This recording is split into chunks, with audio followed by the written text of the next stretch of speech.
I've been putting off relocating my rear Panhard mount for my track bar for far too long. I put on a 6-inch lift about a couple years ago, and I've been putting up with the bad handling since then, and it's really getting annoying. So the first step is to remove the rear Panhard bar, and I have the Ironman adjustable, and then chalk the wheels so that the truck doesn't fall on you, because that would be bad, because we're going to be suspending the rear axle. This is how I like to do it. I get 2 jacks so I can do them in series or in sequence, so that one side doesn't get jealous of the other and fall off. I also use 2 bottle jacks underneath the frame as another point of anchor, of lift, whatever you want to call it, and take these 150-pound tires off and put them underneath the truck so it doesn't fall on you even more. We're going to lower the rear axle with both in sequence here, like I was saying. These coils are pretty tall, so we're going to need to get a lot of travel out of them. I got as far as I could, and then I realized that my limiting factor was going to be the shocks. So these are 6-inch foam cell Ironman shocks, but even so, I didn't have enough travel to get the springs out, not at least with my strength. So you can use a spring compressor. I just don't really like using those, and I don't have one anyways. I opted to take the top mount out of the shocks, and then I was able to lower it down enough to use my scrawny little bit of strength in order to move the coils off the axle and get them out. Takes a little bit of doing, but just have patience and don't hurt your back. Lift with your legs, not your back. Like I'm not doing here.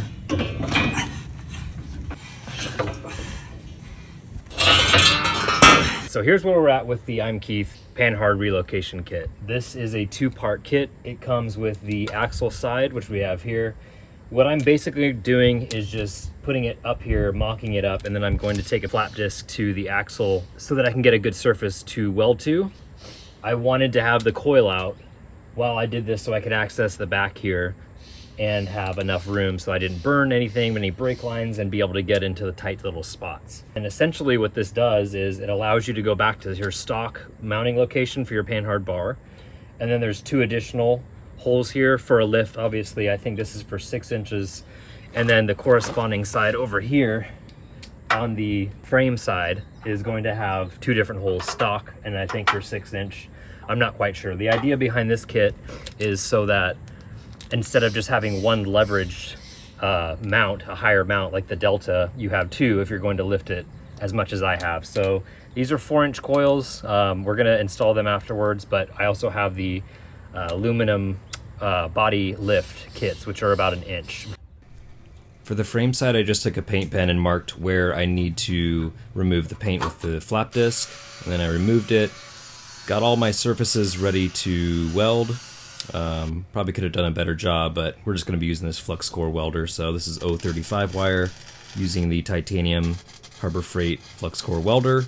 People laugh and make fun of it, but you know, it's nice. There's no gas. It's cheap.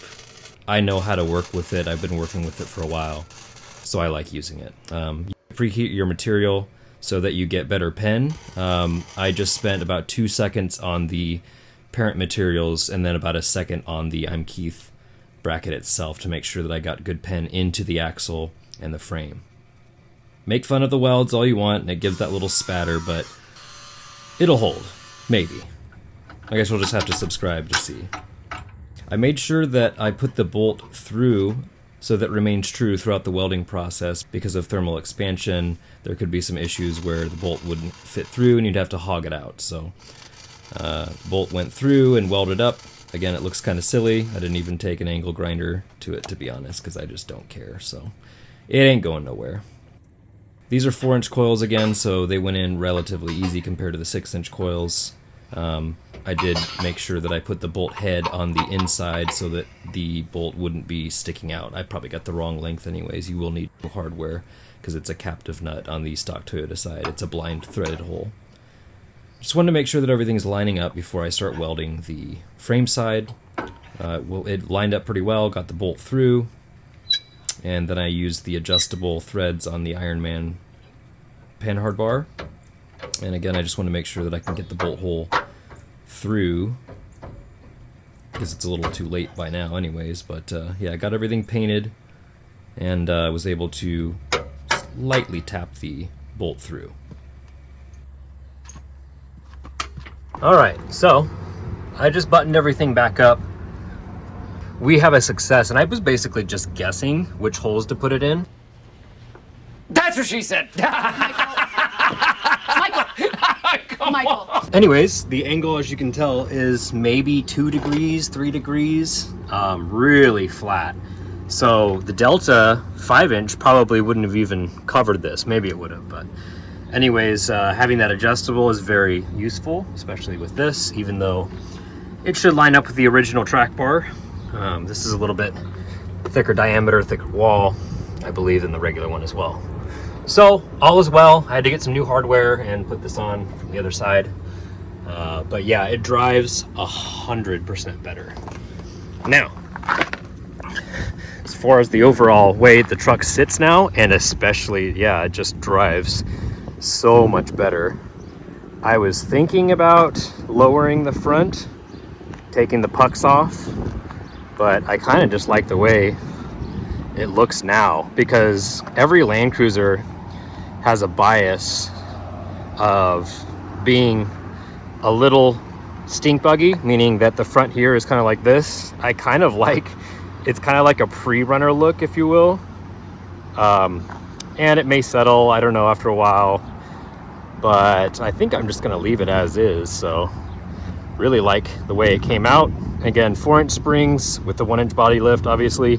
6-inch springs with a 30mm spacer on the passenger side, and then 2 30mm spacers on the driver's side. So kind of a funky setup, and everybody's setup is going to be different depending on their dynamic load and what they're carrying, but that's what worked for me. Thanks for watching, guys. Next video is going to be making a cool shroud for the hood stack and bending it basically, and making one like this TSO I'll put right here, and gonna hit it with some matte cast because it's gonna be made out of stainless and make it look all cool.